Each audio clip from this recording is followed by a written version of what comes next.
The ocean was unnaturally still that morning, stretching in all directions like a sheet of bruised glass. Nothing stirred. No birds overhead, no boats on the horizon. Just the steady hum of Thomas Grady's fishing vessel cutting through open water, 135 miles off the Florida coast. He'd been out for hours, chasing tuna and silence. The salt bit at his sunburnt neck, the breeze too calm for comfort. A storm was coming. He could feel it in his bones. But what he saw next had nothing to do with weather. Something bobbed ahead, small, dark, drifting. At first he thought it was wreckage, maybe driftwood, but then it moved, against the tide, faint, purposeful. Thomas grabbed his binoculars and locked in. His breath caught. A dog, a German shepherd half submerged, struggling to stay afloat. Its legs kicked weakly, rhythm broken, head barely above water.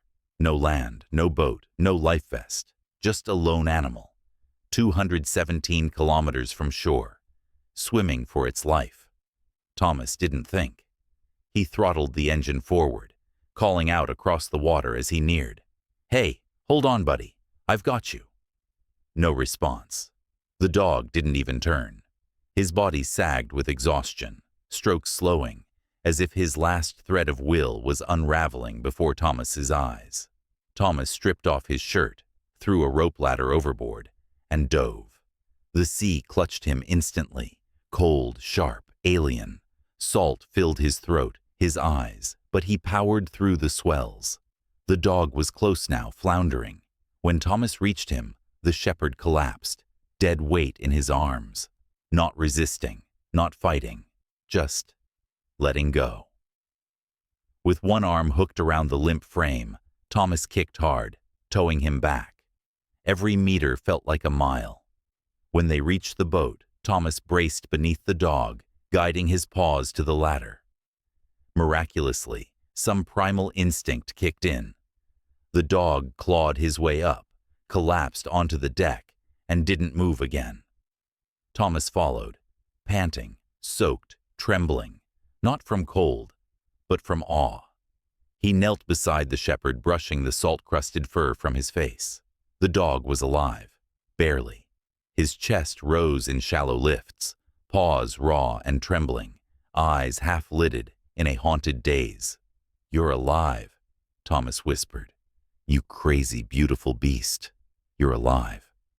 He wrapped the shepherd in a dry tarp, cradled a bottle of fresh water to his mouth, and sat beside him. Silent. Watching. The waves gently rocked the hull as endless blue stretched out around them. "What were you doing out here, boy?" he asked. The dog didn't answer, but in his amber eyes something flickered. Not fear, not pain, but defiance. An ember that hadn't gone out. Thomas steered toward the nearest marina, the GPS marking it nearly 2 hours away. The sun had begun its slow descent, bathing the waves in a soft golden sheen. He glanced at the tarp-wrapped body on the deck every few minutes. Still breathing, still alive. But the questions spun louder than the engine. No collar, no tags, no gear. Just red, raw patches beneath the front legs, the kind that came from hours of swimming. Hours. Out here? That far from shore? He'd seen cruelty before. Knew of dogs tossed overboard. But not this far out. This was something else entirely. At the dock, Thomas ignored the curious stares. He carried the limp shepherd in his arms like a soaked blanket, limbs dangling, eyes distant, and drove straight to a small vet clinic outside Clearwater. A bell above the door jingled as he pushed in, dripping salt water. "Sir, you can't just—" "He almost drowned," Thomas cut in, voice tight. 135 miles offshore. No ID, no explanation. "I just need someone to help him." That stopped the room cold. A young veterinarian appeared, eyes wide. "Did you say 135 miles?" Thomas nodded. Within seconds, the dog was wheeled into the back room. Thomas sat in the waiting area, water pooling beneath his boots, pulse still racing. He didn't even know why he felt so connected already. Maybe it was the way the dog had fought, silently, fiercely, against all odds. 20 minutes later, the vet returned. He's severely dehydrated, scraped up, exhausted beyond belief. She paused, brow furrowing with disbelief. But his heart is strong. Somehow he made it. Thomas exhaled. Thank God. The vet hesitated. No microchip, she said. But we found this. She held out a small rusted sliver of metal, tangled in the fur near the dog's neck, almost missed. It looked like the remnant of a dog tag, most of it corroded beyond recognition. But one thing remained, a single engraved letter. R. Thomas turned it over in his palm. No name, no number, just R. That night, he brought the dog home. A weathered one-bedroom cabin nestled near the shoreline, with peeling paint and a quiet dock out back. It wasn't much, but it was safe. He laid the shepherd on a folded blanket, set a bowl of water nearby. The dog didn't eat, didn't move, just watched Thomas, eyes dim, but focused. Before bed, Thomas sat cross-legged nearby. The air smelled like brine and cedar. The room hummed with stillness. You made it out of something no dog should have survived, he whispered. I don't know how, or why, but I promise, I'm not letting you go. The dog blinked once. Not trust. Not yet. But maybe recognition. Dawn slipped in gently, spilling honeyed light across the floorboards. Thomas stirred to the soft scratch of claws on wood, hesitant, irregular. He blinked and sat up. The German shepherd was on his feet, barely. The dog moved with the slow, creaky rhythm of something ancient and aching. He limped slightly, favoring one front leg, but his posture was upright, alert. His head turned, ears twitching as he explored the edges of the cabin, not frantic, not afraid, just present. Look at you, Thomas murmured, voice still thick with sleep. You're tougher than you look. The shepherd didn't wag his tail, didn't approach. But when Thomas stood, the dog paused, just for a beat, and met his eyes. Then blinked, slow and calm. It was enough. Thomas set out a fresh bowl of water, then added warm chicken he'd cooked the night before. The dog sniffed at it, uncertain, then began to eat. Not ravenous, not desperate, measured, like a soldier rationing food. You're trained, Thomas whispered, crouching nearby. I can feel it. He watched every move. How the shepherd didn't startle at the creak of a chair, didn't beg, didn't bark. There was an eerie calmness to him, controlled, calculated. After breakfast, Thomas stepped onto the dock. Salt wind tousled his hair and stirred a memory of deep dives and darker waters. Behind him, soft footfalls. The dog had followed, standing beside him, silent, scanning the endless blue. You've seen things, Thomas said quietly, eyes still on the sea. Haven't you? The shepherd didn't move, but the stillness felt like a yes. Later that day, Thomas made a call. It was a number he hadn't used in years. A friend from his Navy days. Mike, a retired K-9 handler, who now ran a private dog training center out near Dunedin. I need you to meet someone, Thomas said. That serious? Maybe worse, Thomas replied. I don't think this dog is just a stray. Mike arrived by afternoon, a tall man with quiet eyes and a way of watching that felt more like listening. He didn't speak when he entered, just knelt. The shepherd stood frozen, ears pricked, muscles taut, but not aggressive, waiting. Mike held out a hand, low and still, then gave a soft command. Sit. The dog didn't move. Lie down. Nothing. But then, Mike raised 2 fingers, palm down, and curved them slowly. The shepherd dropped instantly. Not submission, obedience, precise, tactical. Thomas's breath caught. What was that? Silent signal, Mike murmured, used in operations. This dog wasn't trained for obedience school. He was trained for missions. Thomas stared at the animal lying motionless on the hardwood. You didn't rescue a pet, Mike said. You pulled a working dog out of the sea. Night came quietly, settling over the cabin like a woolen blanket. The only light came from a lamp near the window, its warm glow soft against the walls. The shepherd lay curled on the same folded blanket Thomas had given him, not asleep, but resting. His eyes remained open, alert, in the half-dark. On the table sat the rusted sliver of metal, the broken tag with the letter R, and beside it, a notebook. Thomas hadn't written in years, but something about this dog made him want to remember everything. He tapped the pen once, then set it down and looked over. You're not just muscle, he said quietly. You think. You plan. The shepherd didn't react, but Thomas had learned that didn't mean he wasn't listening. The next morning brought more small signs. The shepherd, still nameless, didn't just follow Thomas from room to room. He mirrored him, stood where he stood, waited when he paused.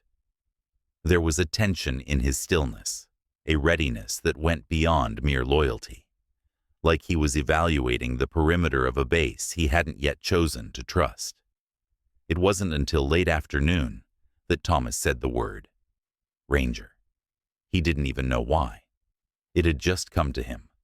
Not from the tag, not from memory, from instinct. The moment he said it, the dog's ears twitched. He didn't look over, but he had heard it, registered it. So Thomas said it again, softer this time. Ranger. That night, Thomas sat on the floor beside him and whispered, You made it out of something designed to kill you. Whatever trained you, tried to break you too.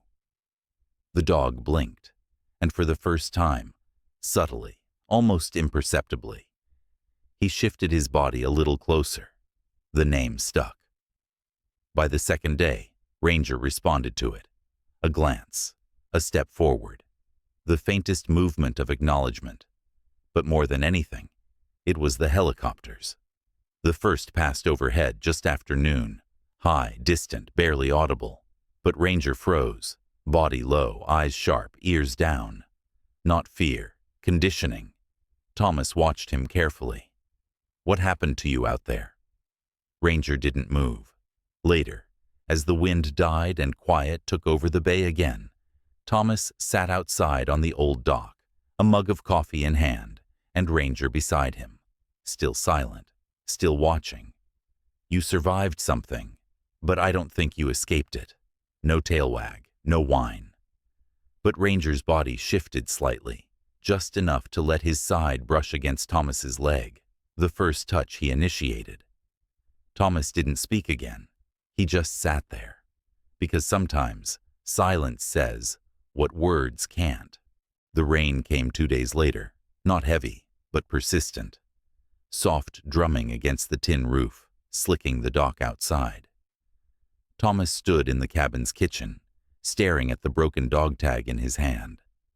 The R still visible through a crust of salt and rust. He couldn't let it go. Not the rescue. Not the way Ranger moved like a ghost in someone else's story. Not the way he flinched at helicopters, but not thunder.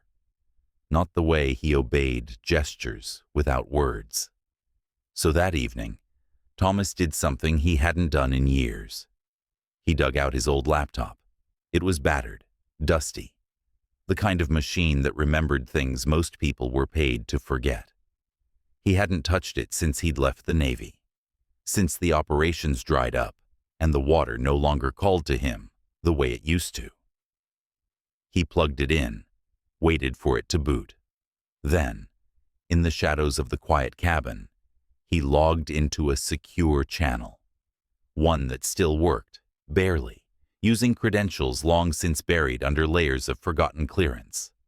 The screen blinked to life, a simple search field.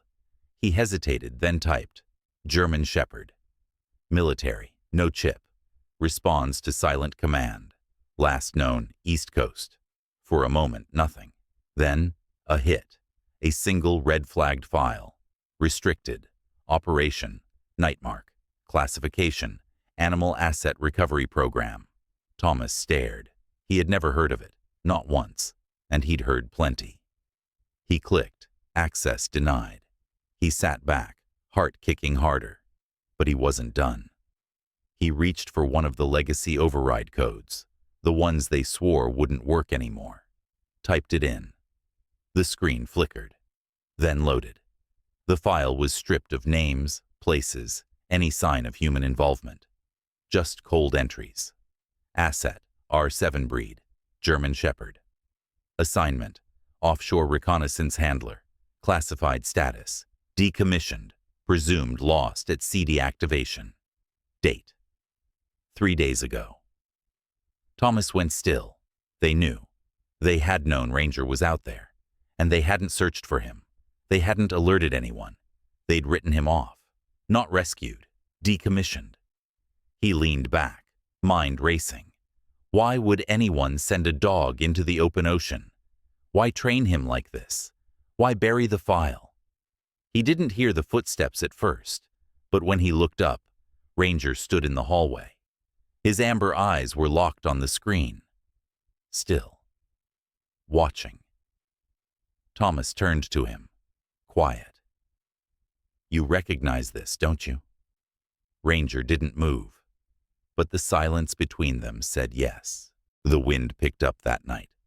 Not strong enough to rattle the windows, just enough to stir the trees and press a slow breath against the cabin walls.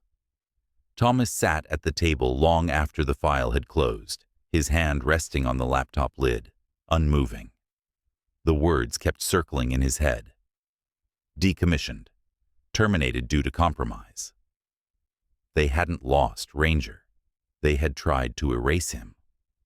Across the room, the dog sat in the shadows, spine straight, ears alert, still watching the laptop, or maybe the man behind it. You weren't supposed to survive, Thomas said, voice low. You were supposed to disappear. Ranger didn't blink. Thomas picked up the broken tag again, turned it over in his fingers. R, a letter, a scar, a warning. He stood and crossed the room slowly, sat on the floor beside Ranger, not too close, just near enough to share the space. What were you used for? He asked. What did they train you to find? Silence. Thomas leaned back against the wall and let out a breath. The night deepened. The room grew still. Then, a sound, far off, distant. But Ranger heard it first, a faint hum, a tremble in the air, rotors, a helicopter. The shepherd's body stiffened instantly, his ears flattened, his legs locked. He crouched low, tail tucked, but eyes wide, scanning, calculating. It wasn't fear, it was memory. Thomas didn't move, just watched. They're looking for you, he murmured. Aren't they? The chopper faded into distance. Ranger remained crouched, long after the sound had passed. Later, when the night grew heavy, and Thomas finally lay down to sleep, he kept the laptop on the floor beside his bed. Ranger lay at the foot, gaze fixed on the front door, guarding, but not just Thomas, guarding himself, from whatever might come back to claim him. Morning arrived brittle and sharp. A restless wind cut across the trees outside the cabin, and the water beyond the dock looked less like a reflection and more like a warning. Thomas was already awake, pacing. He couldn't shake the feeling, like something was pressing against the edge of the world. Ranger felt it too. The dog sat stiffly at the front door, body angled like a compass needle. Every sound, a creak, a gust, triggered a shift in his ears, a glance toward the window. Then came the tires. Gravel. Slow. Crunching. Thomas froze. He stepped to the curtain and pulled it back just an inch. A black SUV. No plates, no markings. Two men stepped out, plain clothes but wrong. One carried a slim device, the kind used to scan signals or frequencies. The other wore gloves. Ranger growled. It wasn't loud. It wasn't showy. It was low and sharp and full of warning, the sound of something awakening from the inside. Thomas moved fast. He grabbed the keys off the hook, scooped up the laptop and the broken tag, and whispered, "Come on, Ranger." They slipped out the back door and into the woods behind the cabin. Ranger moved like water, silent and alert. No leash, no hesitation, just locked into Thomas's rhythm. Half a mile down the trail, they reached Thomas's old truck, hidden beneath a tarp, always prepped for when the past decided to knock. They drove fast but quiet, sticking to back roads, eyes on the rear view. No one followed. Yet. Ranger sat beside him in the passenger seat, ears up, scanning. His body wasn't tense. It was prepared, processing, reading the road, not panic, pattern recognition. Thomas looked at him. "Whatever they were doing with you, they're not done." Ranger didn't flinch. He was ready. They reached a forgotten marina an hour later, a ghost of a place from Thomas's diving days. Just 3 busted docks and a rust-stained shed surrounded by dense brush and silence. Perfect. He killed the engine and let the truck settle into the shadows. "We'll stay here tonight," he said softly. Ranger didn't move, but his breathing slowed, conserving energy, waiting. Inside the shed, Thomas laid out old blankets. The air smelled of rust and salt and oil. Ranger paced the perimeter once, then settled near the door, not curled in sleep, but stationed, a sentinel. Thomas sat beside him and finally spoke what had haunted him for days. "What were they using you for, boy?" The question hung between them. "I've seen trackers, bomb dogs, even sea deployment teams," Thomas whispered. "But you weren't just trained to obey." He looked over. "You were trained to think." Ranger raised his eyes, not soft, not pet-like, present, deep, watching. Then, gently, he lifted one paw and placed it on Thomas's boot. A small gesture, but heavy with meaning. They slept in shifts that night. Ranger stirred at every sound, a snapping twig, a gull's cry, the metallic groan of the dock in the wind. Thomas dozed with one hand on the dry bag and one foot still in his boots. At dawn, they moved. Thomas led Ranger to a small boat hidden behind the marina's last pier. Old, quiet, built for dive runs, barely legal. But it floated. It moved. That was enough. He tightened the straps on his dry bag, glanced down at Ranger. "I'm going to find out who sent you," he said, "but they'll be looking now." He hesitated. "You don't have to come. You want out.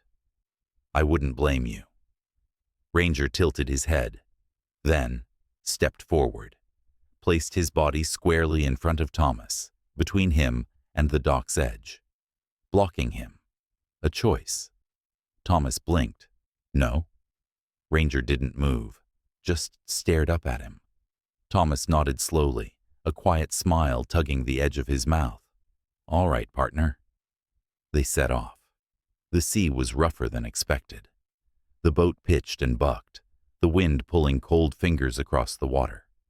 But Ranger stood steady at the bow, fur blown back, eyes fixed on the shore behind them. That's when they saw it. Half hidden in the trees near the road, the black SUV. Thomas cursed under his breath. Ranger stiffened, his ears locked forward, his entire body focused. Then, the passenger door opened. A man stepped out, dressed in black, face obscured by a hat and glasses. He raised a phone to his mouth, spoke into it. Ranger barked, not fear, recognition. Thomas turned sharply. "You know him?" Ranger barked again, louder, then turned a tight circle on the deck, agitated. "Is he your handler?" Thomas asked. No answer, just that taut, pacing energy, somewhere between urgency and warning. "We're not ready for that," Thomas muttered, swinging the boat hard toward open water. Ranger sat down, but he never took his eyes off the shoreline. The man didn't move, just watched them disappear, and in that final moment, something passed between him and Ranger. A stillness, a thread from the past, tugging tight. Thomas didn't say a word, but in his gut, he knew. This wasn't over. The cove was narrow and sharp, tucked between cliffs and dense mangroves, accessible only by water or foot, the perfect place to vanish. Thomas guided the boat into the shadows and killed the engine. The sudden silence pressed like weight against the air. "We'll hold here," he said quietly. Ranger didn't move. His gaze was still anchored to the distant shore they had left behind. Inside the boat, Thomas opened the dry bag and pulled out the printed file, the one marked Asset R-7. No names, no dates, just line after line of stripped-down language, tactical objectives, recovery protocols, deactivation order. One phrase hit like a blade. Terminated due to compromise. Not lost, not missing. Terminated. And yet, Ranger was alive. Not because they let him go, because he refused to die. Thomas stared at the broken tag again. The letter R was worn, salt-stained, but still there. It wasn't a name. It was a designation. He looked at the shepherd lying across from him on the deck, body still, eyes watchful. "Is that what they called you?" he whispered. "Or is that what they made you?" Ranger stood without a sound, walked slowly to the front of the boat, ears high, focused. Thomas followed his gaze. A black dot moved in the distance, low, fast, helicopter. It closed the gap within minutes, slicing the sky like a blade. Then it dipped, slowing, descending. Thomas grabbed the binoculars. Figures spilled from the side door. Black gear, no insignia, weapons visible but not raised. Then came the fifth. No mask, no helmet. Just a face weathered by wind and silence. Calm. Still. Ranger froze. Thomas looked down at him. "You know him, don't you?" The shepherd didn't blink. The man on the ground pulled a small object from his coat. Pressed something. A high-pitched pulse buzzed through the air, nearly too soft for human ears. Ranger flinched. His body stumbled backward, whimpered. Hey, I've got you." Thomas dropped beside him, steadying him with both hands. Ranger clawed at his ears, shook his head, confused, strained. "They're trying to override you," Thomas growled. "They're calling you back." The man pointed toward the cliffs. Two armed figures began moving up the trail. Thomas gripped Ranger's harness. "We're leaving. Now." But Ranger didn't move. He stared at Thomas, torn. Something deep inside him, old commands, old bonds, wrestled against the present. Thomas pressed his forehead against Ranger's. "You get to choose now, not them." The sound intensified. Ranger trembled. And then he barked. One sharp, defiant sound that cracked across the cove like thunder. Then he turned and ran, not away, toward the cliff, toward them. "Ranger!" Thomas shouted, but his legs were already moving. He scrambled up the cliffside trail, boot soles slipping on the slick stone as adrenaline surged. Ranger was ahead, fast, agile despite his injuries, a blur of tan and black, streaking toward the clearing, where the men in black were converging. Two of them turned, startled. Too late. Ranger lunged. The first man went down hard, Ranger's weight slamming into his legs like a missile. The second reached for his weapon. But Thomas was there. He tackled him from behind, the two of them crashing into the dirt, the rifle skittering across the ground. The wind roared around them. The helicopter blades kicked up leaves and dust. Then, a voice broke through. "Stand down, R7. It was calm, commanding, cold. Ranger stopped mid-step, frozen. The unmasked man, the handler, stepped forward, his stance relaxed, his voice too familiar. "Return," he said. "Mission's not over." Thomas stepped between them, breath ragged. "It is now." The man looked him over. "You think you can protect him?"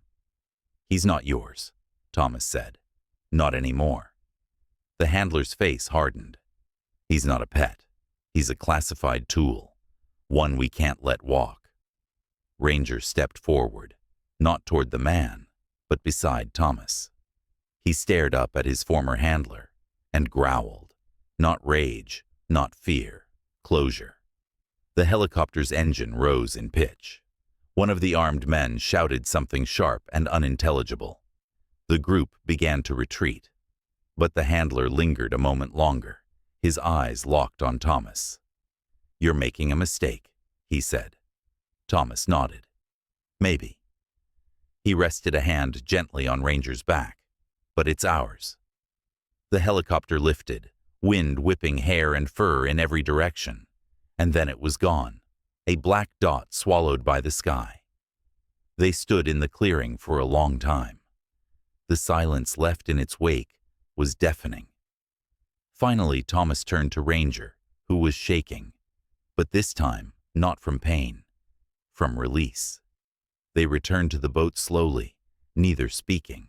The light had shifted, softer, safer. Thomas dried Ranger with a towel, hands gentle. "You're not R7 anymore," he whispered. "You're Ranger." The shepherd didn't bark, didn't move. But when Thomas sat down and leaned back, Ranger rested his head in the crook of his arm. And for the first time since he had been pulled from the sea, he closed his eyes. Not from exhaustion, but because, finally, he was safe. 1 week passed. The ocean had softened again, all froth and light, the sky wide and kind above a sleepy Florida bay. The air smelled of jasmine, salt, and grilled chicken. Thomas's cabin stood like it always had, a little worn, a little crooked, but now something had shifted. It felt inhabited. It felt like a home. On the front porch, sprawled lazily in the sun, Ranger lay with his head on his paws.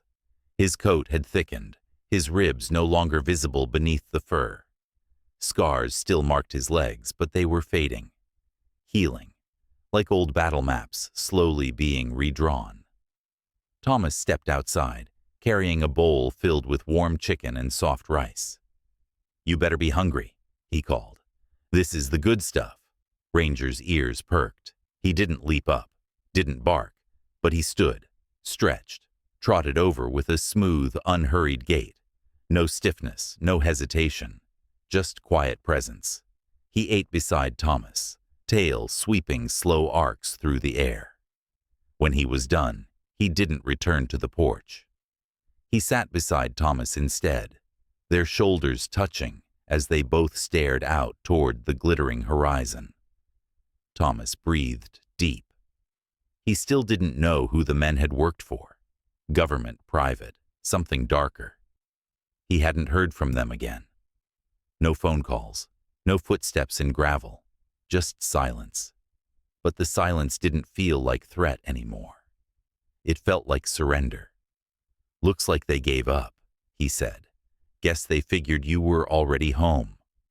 Ranger blinked, slowly, deliberately, then leaned into Thomas's leg, a gentle anchoring weight. That afternoon they drove into town. The pet shop on Main Street, a tiny salt-stained building with a chalkboard sign out front, had prepared something special. Linda, the owner, smiled the moment they walked in. "You must be Ranger," she said, crouching to eye level. Ranger sniffed her hand and gave a single tail wag. She held up a collar, black leather, stitched cleanly. Embossed in gold across the front was one word. Ranger Thomas took it reverently. knelt beside the shepherd and fastened it gently around his neck. "There," he said softly. "Your real name. No code, no number, just you." Ranger didn't move, but he didn't resist either. When they stepped back outside, the sun was slanting gold across the pavement. Children laughed somewhere down the block. The breeze ruffled Ranger's fur as they turned toward the beach. They didn't return to the open sea. Not yet. Instead, Thomas drove them to a quiet stretch of sand tucked behind a row of dune grass, where the waves came in soft and low, and the horizon didn't feel so endless. Ranger stepped onto the sand slowly. His paws sank slightly. His body hesitated. The last time he'd been near the water, it had tried to kill him. But this was different. No rotors, no roar, just wind and gulls, and the distant echo of children building castles from sun-warmed shells. Thomas tossed a ball gently down the shore. Not far, just enough. Ranger paused, looked at him, then, without warning, chased it. It wasn't fast, it wasn't graceful, but it was free. He bounded down the beach, ears flopping, tail slicing the air. He returned with the ball and dropped it at Thomas's feet, tongue lolling, eyes bright with something that almost looked like joy. Thomas laughed. "You're officially a beach dog now." They stayed until the sky blushed rose and gold, until the sun touched the sea and made the water glow. When they returned to the cabin, the porch lights had flickered on, soft halos in the quiet dusk. Ranger curled up at the foot of the steps, chest rising and falling slow and even. No startle, no scan of the shadows, just breathe, rest. Thomas sat beside him, arm resting gently across his back. They didn't speak. They didn't need to, because some stories don't end in explosions or revelations. Some end like this, with a battered dog sleeping at peace and a man who found him at the edge of the impossible. A week ago, they had been two broken things, lost and half drowned by lives that had used them up. But not all broken things stay broken. Some just need to be found.